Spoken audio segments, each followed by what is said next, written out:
Meus irmãos, boa noite na graça e na paz do nosso Deus, nosso Senhor Jesus Cristo. Toda esta alegria, toda esta empolgação deve contagiar-nos, né? Que esta semana você leve isto, lembre-se disto, quando você passar por aquele desafio, né? E graças a Deus pelo desafio, que te faz aprender, que te faz crescer, que te faz ser melhor do que hoje. A alegria do nosso coração é não pedir a Deus para que tire o problema. A alegria da nossa vida, o entendimento que temos tido da palavra de Deus é que Ele passe conosco pelo problema, é que Ele esteja conosco pelo desafio, pela tribulação, é que Ele esteja com esta família tão amável, tão dócil, né, que é o irmão Íris, a irmã Juliana, a irmã Doracina. E claro, irmãos, eles estão representando tantos outros que não são lembrados pelo nome, mas que talvez estão agora no leito do hospital, mas que talvez agora precisam das mãos de um profissional para operar. Então sintam-se representados, que este médico que vai fazer a receita, que vai operar, que ele seja guiado pela sabedoria divina.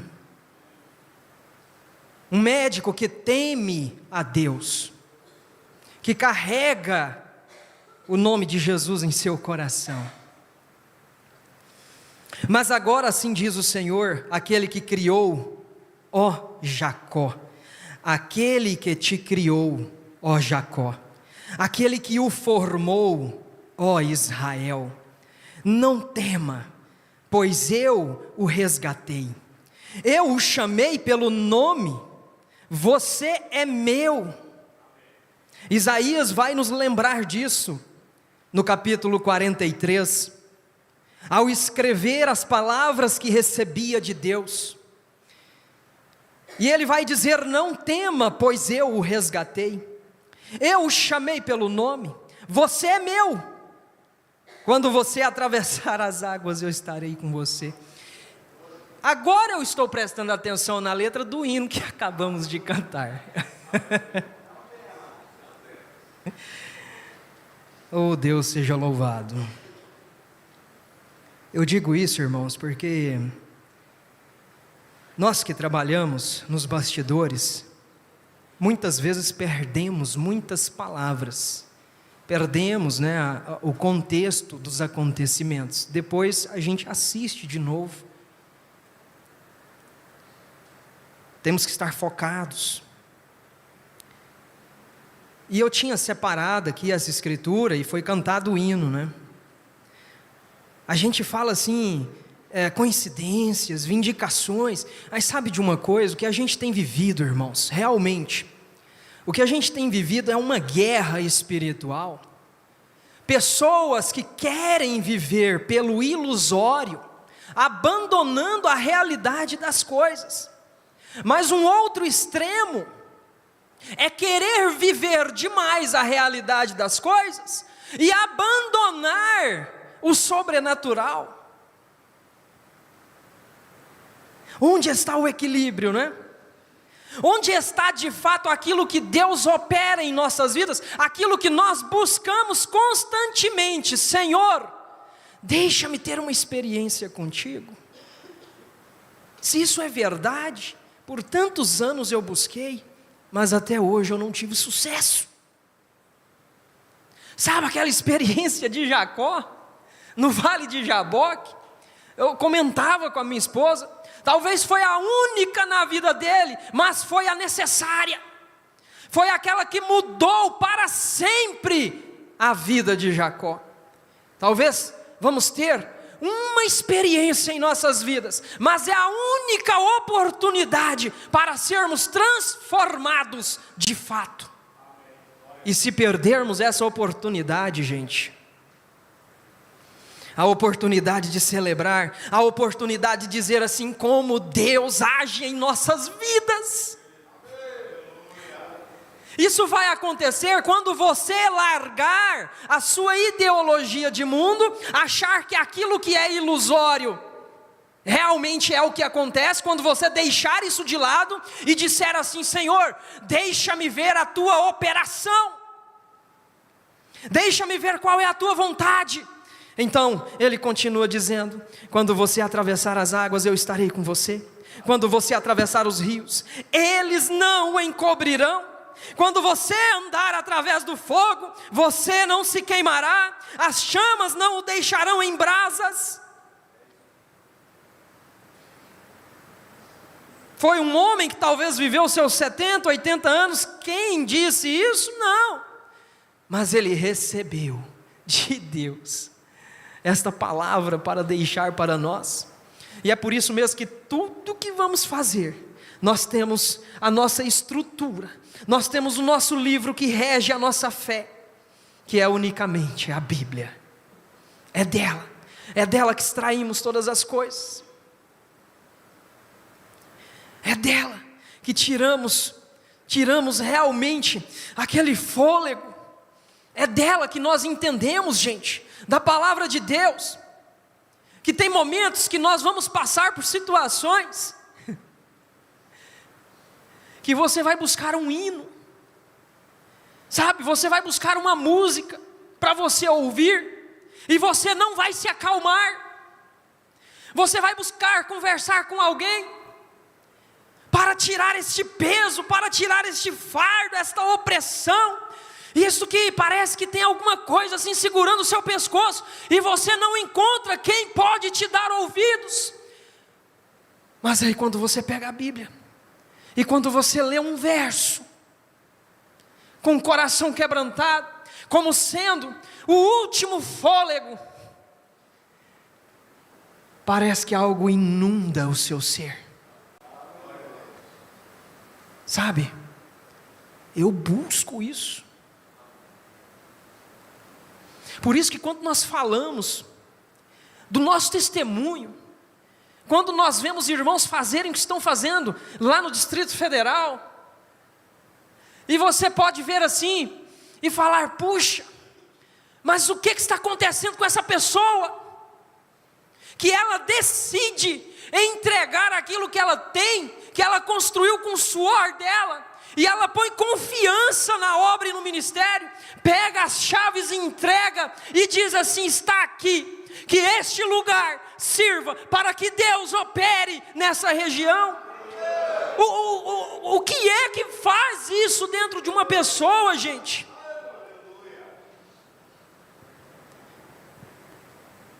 A samaritana, a única coisa que ela pôde pregar foi a experiência que ela teve com Jesus no poço. A única pregação dela. Nós ouvimos hoje o grito da professora, não foi? A pregação da professora, hoje de manhã, é lei. Ela pregou o amor com a vida dela, né? E aí eu pensando assim, ontem à noite, o que é que eu vou gravar para celebrar este momento? Como é que eu vou montar o vídeo? E algo que eu tenho aprendido com uma pessoa que tem se debruçado a conversar com Deus, que tem se debruçado a ter essa experiência com Deus. Ela começou a conversar comigo ontem, e eu na cabeça: o que é que eu vou fazer? O que é que eu vou fazer? Até que por fim eu entreguei, isso era 10 horas da noite. É a minha experiência que eu estou contando para vocês. E eu resolvi, aquele ministro do Supremo Tribunal Federal, cristão, que eu esqueci o nome, André Mendonça, quem foi que falou aí? Obrigado. Ministro do Supremo Tribunal Federal, ele disse assim: por muitas vezes eu peguei a caneta e eu queria escrever a minha história.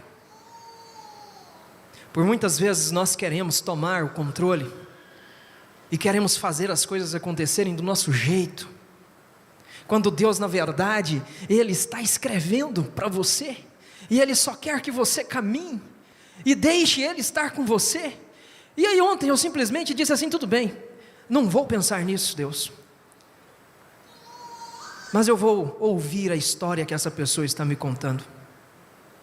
E ela começou a conversar comigo, e começou a contar a experiência que está tendo, a sinceridade que é estar com Deus, e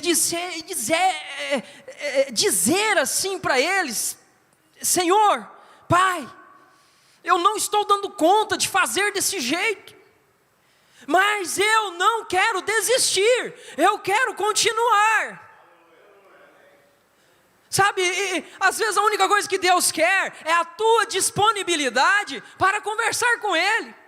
Às vezes você vai acordar de noite, porque é o único momento que você tem para Ele, porque durante o dia você tem que lidar com os negócios, você tem que dar atenção para os filhos, você tem que dar atenção para a esposa, para o marido, e naquela madrugada Ele vai te acordar, porque é o tempo que você tem para Ele. E às vezes você acorda nervoso, vem alguém na tua cabeça, você começa a lembrar de situações, de momentos, e Deus querendo conversar com você naquele momento, mas a tua disponibilidade, a tua entrega, em fazer todas as coisas, e pensando assim: Senhor, que seja feita a tua vontade, e tudo que eu fizer para os homens, que seja como para o Senhor. Tudo que nós fizermos, toda a nossa entrega, que seja como para o Senhor. Por isso que quando você for aplaudir, é para o Senhor. Quando você glorificar, não é para o homem, a mulher que está cantando, louvando, afinadíssimo. Não, mas é Deus sendo louvado, Deus sendo digno daquele dom que entregou para aquela pessoa. E ontem, no meu desespero, eu disse: Senhor, está tudo bem, se não for para ter vídeo de apresentação, de celebração, está tudo bem, nós estaremos lá. Isso aqui não é o resultado final. O teu coração quebrantado e entregue a Deus é o resultado final. Isso é um meio, isso é psicologia, luzes, sons, isso trabalha nos teus sentimentos. Mas se você não tiver disponibilidade para deixar estes sentimentos se conectar com o transcendente, com o Criador, não vai resolver nada. Você vai sair portão afora reclamando. E eu disse: tudo bem, vamos ficar aqui, vamos conversar. E ela começou a ler para mim este texto, que ela diz que marcou ela, que mudou, que ela não foi a mesma pessoa depois que leu isso. E o texto diz assim: filha, eu coloco aqui, filho, eu a chamei como você é, e eu não tenho expectativas ilusórias a teu respeito. Eu conheço as suas capacidades, e eu conheço as suas incapacidades. Pensa, isso é Deus conversando com você. Eu estabeleci os limites que a protegeram, e eu destruí aqueles que te prenderam. Não há nada em seu interior que eu não saiba. Eu te ungi com algo que a diferencia de muitos. Deus te unge e te ungiu com algo que te diferencia de toda pessoa. É o que ele estava dizendo em Isaías 43. Por isso não se preocupe, a unção é suficiente, pois ela é derramada na medida exata. A unção que tem e que está sobre você é derramada na medida exata. E não depende dos seus dons, nem das ferramentas que você adquiriu pelo caminho.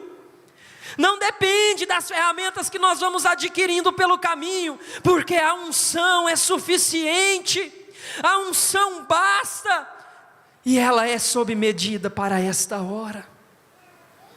Muitas vezes nós sentimos vontade de louvar, sabe?